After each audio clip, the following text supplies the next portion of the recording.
Happy New Year, everyone. This is L.A. Marzulli with a quick little update.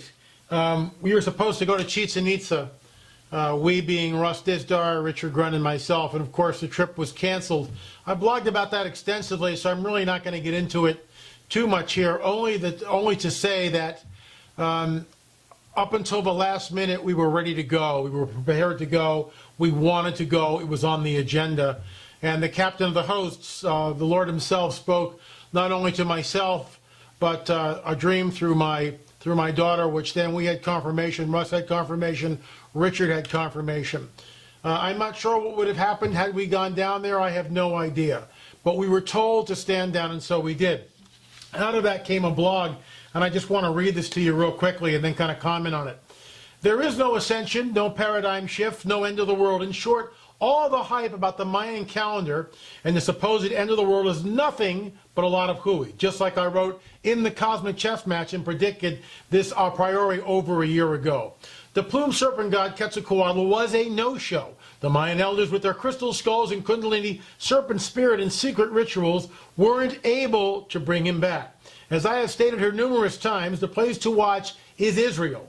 There is only one God who calls out the beginning before the end and the end before the beginning. Only one, and he is true. He has told us what will happen and it concerns the nation of Israel. Look to the mountains of Israel. Look to the prophecies of Ezekiel and Isaiah. I would ask the New Agers to consider this. There is a God outside time and space who alone knows the future. He is loving and he cares for us. He does not demand the sacrifice that the Mayans engaged in, where over 50,000 human beings were ritualistically sacrificed on the tops of their temples. He has sent his only begotten Son to shed his blood once as remission for all the nasty stuff we human beings engage in. By asking him for forgiveness for all our nasty stuff and believing on him who was sent, we have eternal life. That's the deal, folks. That is the deal. That's the good news. It is time for the New Agers to realize human beings cannot change without supernatural help. All we need to do is look at the world around us to see this. We see war, slaughter, hatred, envy, strife, jealousy, murder, lying, and every sort of evil manifesting like never before. There is no cosmic shift or cosmic Christ. There is the real Christ, the anointed one, who stands at the door of every heart and knocks. Will you let him in? He is the one true God, and prophecy outlines this in mind-blowing detail. He is the one who changes us from the inside out and makes us into the men and women we should be. Being born again of the Spirit is a life-changing event. You need not travel to a faraway place to experience it. All you need to do is ask, and you shall receive. For those of you who are disillusioned with the New Age hoopla around the Mayan prophecy, there is truth, the good news of the gospel of Jesus Christ, and it will set you free.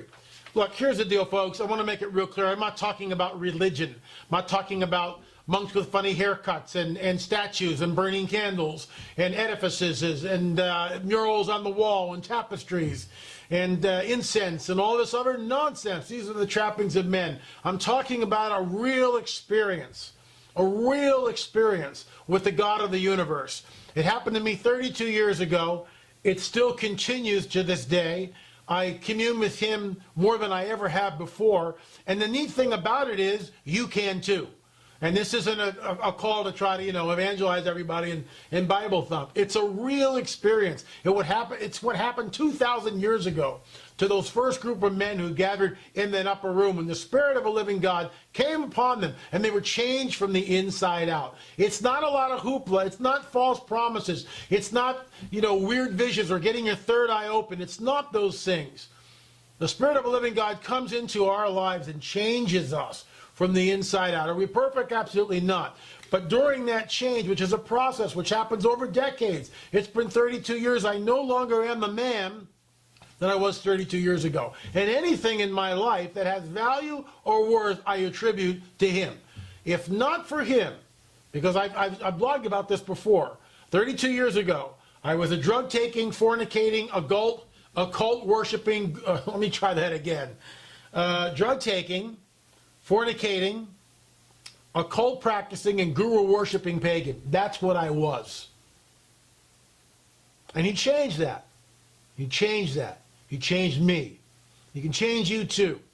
If you're a New Ager and you're checking this thing out, and you astral project, and you've had some entities in the room at night, and they're communicating with you.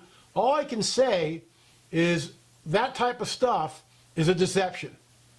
It's a deception. It's from a place called the second heaven, where fallen angels and demonic entities reside. And they can manifest in our dimension. As Jacques Vallée says, these entities are messengers of deception.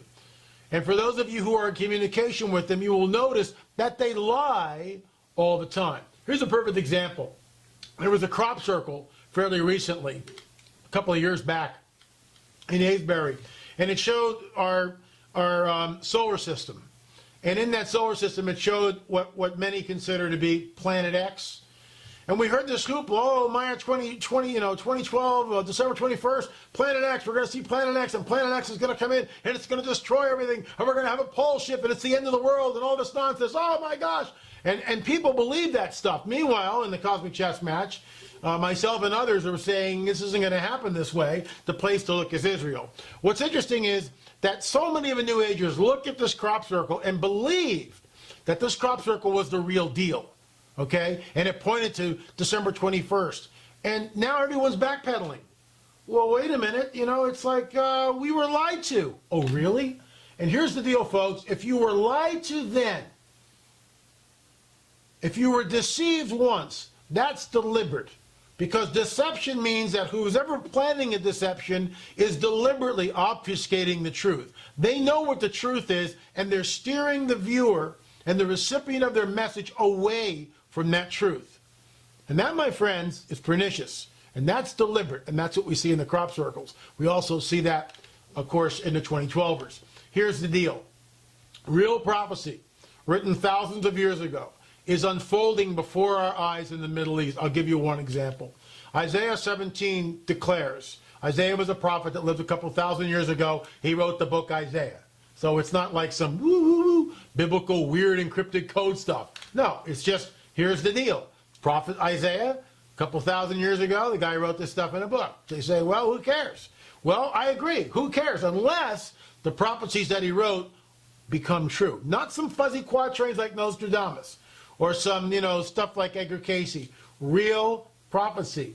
Very, very pinpointed, very accurate to 100%. Not 60%, 40%, 100% accuracy. So Isaiah writes this prophecy, and it basically says, Damascus is a ruinous heap.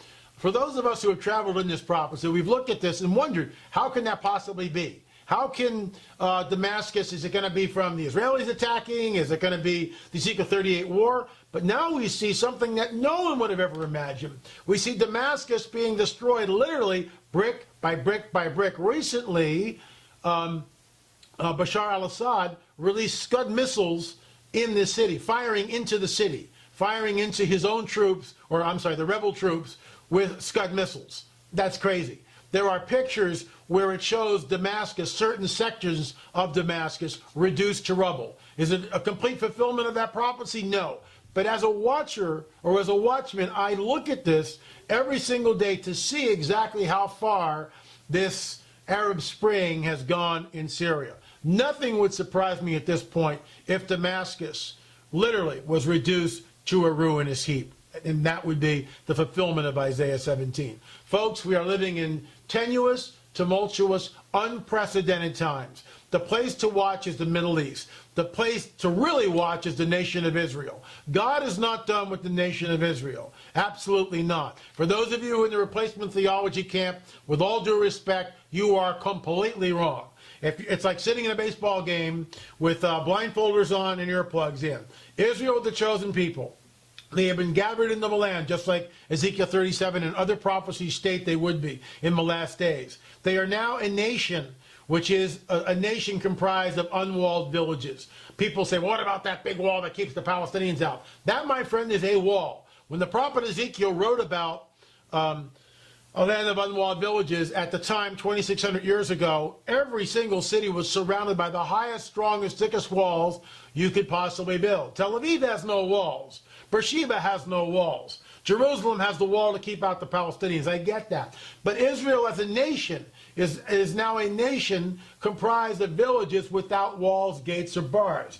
I believe that it's a fulfillment of that prophecy. Are they dwelling in safety? Depends on who you ask. They certainly are not at war. However, when we see hundreds of rockets coming in from the Gaza Strip, which resulted in the last little skirmish that we saw, one can say that they're really not living in peace and safety. The bottom line here, folks, prophecy, biblical prophecy, is 100% true. It's something we can count on. It's something we can take to those that we love and that have no idea what's really going on and go, hey, look, this was written thousands of years ago and now it's coming to pass. That's it for today. Happy New Year, everybody. I'll probably get back to you before the conference coming up in Dallas. That's Future Congress 2. I will be speaking a total of 3 times. My wife and I will be there with all of our little goodies, books, DVDs, and everything else. And remember, this is on the blog, lamarzulli.wordpress.com. And thank you for watching.